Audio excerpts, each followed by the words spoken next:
issue now that Andrew Cuomo is bringing up in New York is that he is a Ugandan citizen. Uganda is a country where they kill homosexuals. So somebody who is a dual citizen can't be mayor of New York, or? I would renounce, if I was the dual citizen with a country whose policy, government policy, was we kill homosexuals, yeah, I would renounce that citizenship. No. I don't, and to not to, and he also, I think that is buying into a fear. I think that is buying into a fear framework that is not good.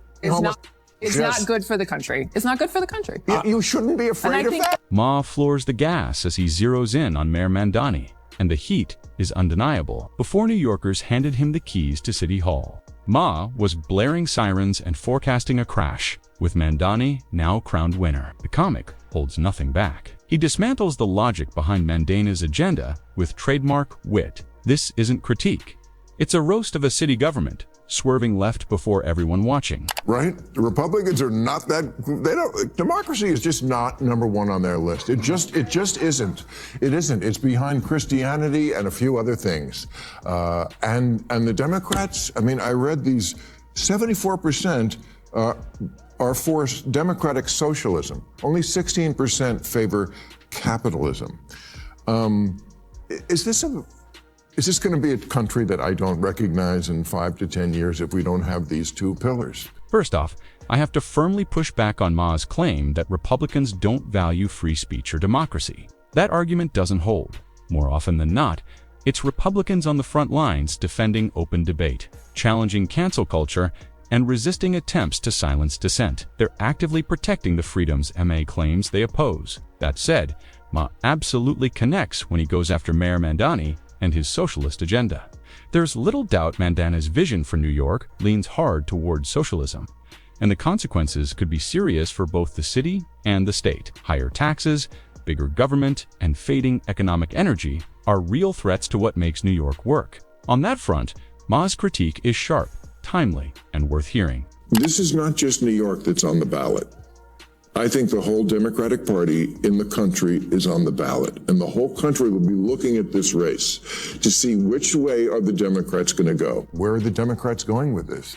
If Mamdani is the face of the Democrats on the East Coast and Katie Porter is the face on the West Coast, I don't know if that's great politically for that party. No Bill Maher.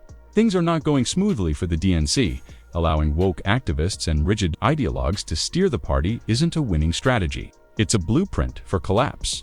In recent years, Democrats have drifted deeper into identity politics, cancel culture, and uncompromising progressive agendas, and the fallout is becoming obvious. Instead of building a coalition that speaks to broad voters, the party has narrowed its appeal, retreating into ideological corners detached from real-life concerns.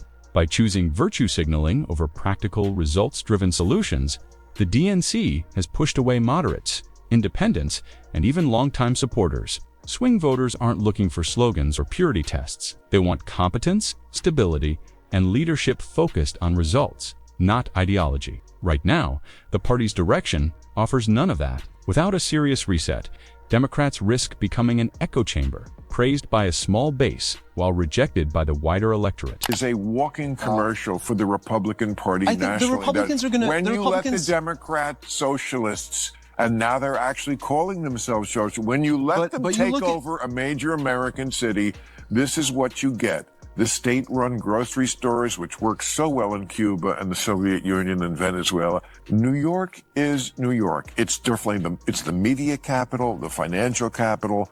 It is a bellwether like no other city is in this country. So don't tell me that who the mayor of New York is doesn't matter. Ma spares no one as he goes after Democrats for lining up behind Mamdani. In his view, the backlash is deserved. He casts the move as a massive miscalculation, one that could hand Republicans the next election without a struggle. Mamdani's far-left, socialist-leaning platform makes him an easy target, and the GOP wouldn't need much effort to capitalize. Simply highlighting his most extreme positions could spark a swift and brutal backlash. For Ma, this isn't just campaign strategy. It's about judgment. By backing someone this polarizing, Democrats have invited opponents to weaponize every misstep, every controversial idea, and every radical comment. Instead of courting moderates, they've handed over the narrative. Ma's warning is blunt.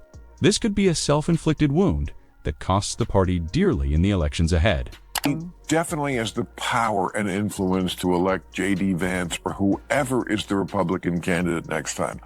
It is a walking commercial for the Republican Party nationally. Socialism, to put it simply, just doesn't work and has never worked. We've run this experiment many times, and the results are always obvious. It turned one of Latin America's richest countries into one of its poorest. Low wages, high inflation, shortages, outages, 8 million people fleeing. If you think New York can somehow reinvent this wheel, you're in for a rude awakening. On paper, the pitch is tempting: equality shared, prosperity, and government-run services for all. But when the state takes control of essentials like grocery stores or basic services, reality hits fast. These systems struggle to meet demand, creating shortages, inefficiency, and frustration. Productivity slips, innovation stalls, and everyday people pay the cost for an idea that works in theory but fails in practice. Yet, despite history's repeated warnings, the DNC seems willfully blind. The party keeps flirting with socialist policies, brushing off the risks and real-world failures seen in similar experiments worldwide. What results are proposals that sound compassionate but often deliver chaos and disappointment on the ground. Socialism may sell well rhetorically, but once implemented, it has a habit of letting people down. Who's the most popular politician on the left? AOC?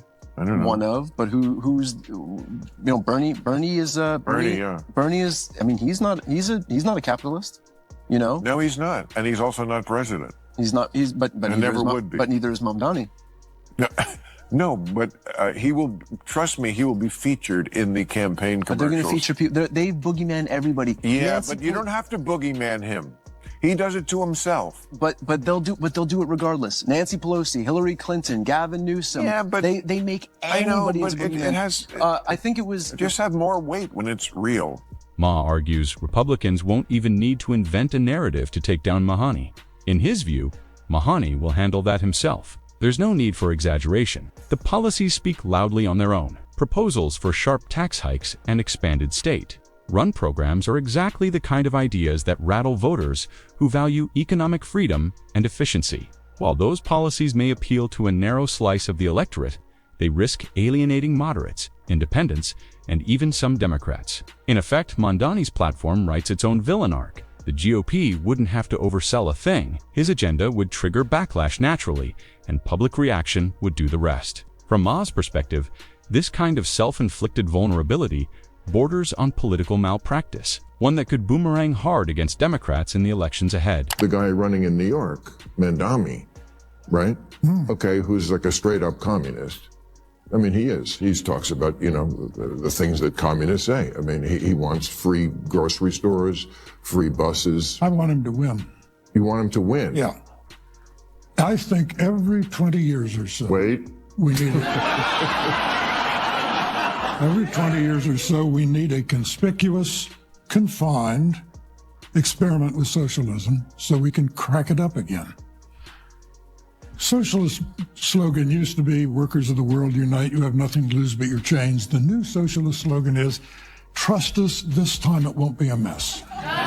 And that now appears to be Mamdani's go-to defense, asking voters to simply trust him, promising that this time socialism will somehow succeed. He argues the failures of past socialist experiments don't apply to him, insisting he's smarter, more disciplined, and immune to the mistakes that collapsed economies elsewhere. It's a familiar script, one history has heard from confident leaders who turned out just as wrong. The problem isn't his confidence, it's the record. Socialist systems don't fail because of bad intentions. They collapse under broken incentives, bloated bureaucracy, and unchecked state control. Yet Mamdani wants New Yorkers to believe he's cracked a puzzle no one else could. Two skeptical observers that claim is more unsettling than comforting. Trust isn't a strategy, and blind faith is not a plan. When the post-war Labour government in Britain was about to get started, one of their leading lights was a socialist named Nurian Bevan. He said, what could go wrong? He said, we have a nation bedded on coal, surrounded by fish. It would take an organizational genius to have a shortage of either. In 3 years, they had a shortage of both. That's socialism. He's right. Ma underscores how countless socialist systems throughout history have collapsed under chronic resource mismanagement. with outcomes that almost always follow the same script. Instead of delivering fairness or prosperity, centralized control produces inefficiency, waste, and widespread frustration. When governments dominate production and distribution, decision-making balloons into bureaucracy, slowing progress and draining productivity. The promised equality rarely shows up. Resources often concentrate at the top, hoarded by a small political elite, while ordinary people scramble for what's left. Shortages become normal, quality declines, and accountability disappears.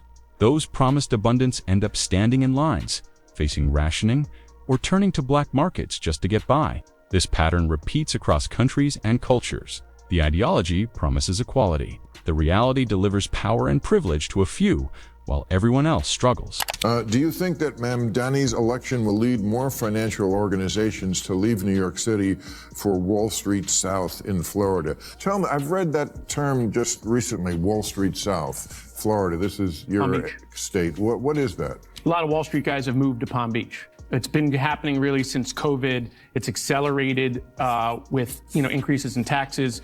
It's not just out of New York. It's New Jersey, Connecticut, it's Chicago, it's California. So they're fleeing high tax blue states for Florida. Maher is sounding the alarm about a growing exodus from blue states, to red ones driven less by ideology and more by economic pressure and insecurity. In his view, people aren't leaving purely because of politics. They're escaping the rising cost and uncertainty of daily life. High crime, homelessness, and failing public safety are pushing families and workers to look for stability elsewhere. At the same time, businesses are fleeing states like California and New York, where operating costs, heavy regulation, and steep taxes have made survival difficult. Even wealthy individuals are relocating as tax burdens rise. Maher's warning is clear. When residents, companies, and capital all start heading out, it signals deep structural problems that can no longer be ignored. This is the luckiest guy in the world that Mamdani got elected, because his district is going to explode. My house, I live 8 miles outside of Queens, has gone up 20% in value since Mamdani announced, okay? Because people aren't going to pay the punishing taxes. New York is the highest tax state in the union. But you said your house value has gone up. Yeah, because they're moving to Nassau County. Oh, they're moving out of the city. Out of the city, and they can still take the train back in the city and not pay the millionaire's tax or whatever crazy thing this guy wants. In the end, Maher's warning cuts through the noise. This isn't about personalities. It's about consequences. When ideology overrides common sense, voters, businesses, and capital don't argue. The Democrats' flirtation with socialism, embodied by figures like Mamdani, risks accelerating that exodus. High taxes, state control, and the familiar, trust me. This time, it'll work promise carry a long, ugly history. Again and again, these experiments deliver mismanagement, inequality, and frustration, not prosperity. Maher sees the danger clearly. By embracing radical policies, the DNC isn't energizing the middle. It's pushing it away. Meanwhile, Republicans don't need to spin a story. The policies speak for themselves. If the party refuses to course correct, it could watch elections slip away. Not because of bad messaging, but because voters have had enough. And with that, we close today's video. If you enjoyed it, hit like and subscribe to Star Ripple for more content like this. Thanks for watching, and I'll see you in the next one.